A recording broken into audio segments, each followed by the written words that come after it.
munaasabad kooban lagu xusiyay sanad guuradii kooxda kubadda cagta ee ku ciyaartay magaca dawladda hoose degmada Laascaanood ayaa lagu qabtay hoolka dawladda hoose degmada Laascaanood waxaana ka soo qayb galay qaar ka mid ah xildhibaanada golaha deegaanka degmada Laascaanood isduwaha wasaaradda ciyaaraha ee gobolka Sool maayarka degmada Laascaanood iyo waliba xogayaha fulinta dawladda hoose degmada Laascaanood iyo waliba ciyaartooygii ku ciyaaraya magaca dawladda hoose ugu horreynna waxaa halkaasi ka hadlay maayarkii hore ee degmada Laascaanood mudane Cabdiqaadir Jaamac Saalax oo isagu ka warramay waxtarka ay u leedahay in la dhiirigeliyo ciyaartooyga waxa isaguna ka hadlay isduwaha wasaaradda ciyaaraha ee gobolka Sool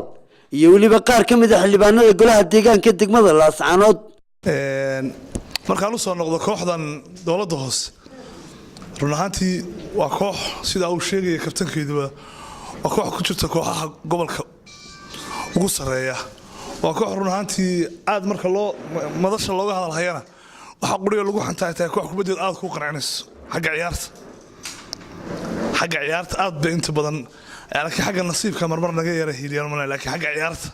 aad bay kooxda ciyaar wanaagsan tahay wallahi nataa waxaan leeyahay horeba dawladda hoose waa la shaqeynay oo nidin garab taagneen in yaro salugun baa yara dhacayo maayarkan igu xigay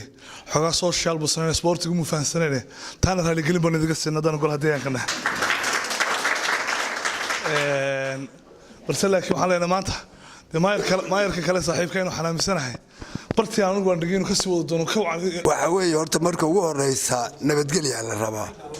maalin walba waxay hor timaada aniga dhalinyaro islaysay halkan isku dileen waa ciyaartooy marka ugu horeysa nabad way laga helaa magaalada waa kooxdii degmada waa kooxdii dawladda hoose ee degmada Laascaanood waxa maanta fadhiya duqii degmada oo runtii aad u dhiirigeliya sportska iyo dhalinyarada barnaamijyada aan meeyarka ka wada hadalnay waxa kamid ah in academy la sameeyo lagu tababaro ciyaalka yaryar ee seeriyasiida ah waxaad arki doontaan haddaan degmooyinka tagay isbuucyadii hore barnaamijka inta aan garoonka la dhammaystirin inaanu bilaabi doono barnaamijkii akademiyadda ee degmada Laascaanood waa degmada Laascaanood ee ay kula soo bixi lahayd ciyaartooydii mustaqbalka kooxaha seeriyasiida ayaa waxa loo bilaabi doonaa akademiyad iyo xarun gabagabadii munaasabadana waxaa ka hadlay maayarka degmada Laascaanood mudane Cabdicasiis Xuseen Tarwale iyo waliba xogayaha fulinta dawladda hoose maanta farxad weyn bay noo tahay inaad aan xafladan quruxda badan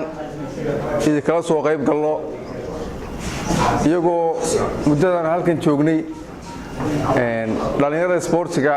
badankooda sidoo kale xafladaan isugu yiman kulley maanta wixii laga dambeeyay markii ugu dambeysay waxa noqonaysaa markii ugu horeysay waan sii kulmi doonaa hadii la hadmo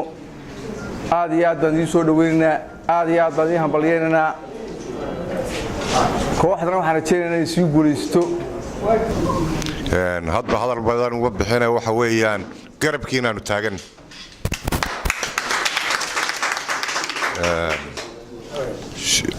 waxaan aad u soo dhaweynayaa isku xidhnaantiina firfircoonidiina dadaalka idinka muuqda oo aad had iyo jeer ugu jirtaan baraarujinta ama Soomaalidu waxay ku mahmaahi jirtay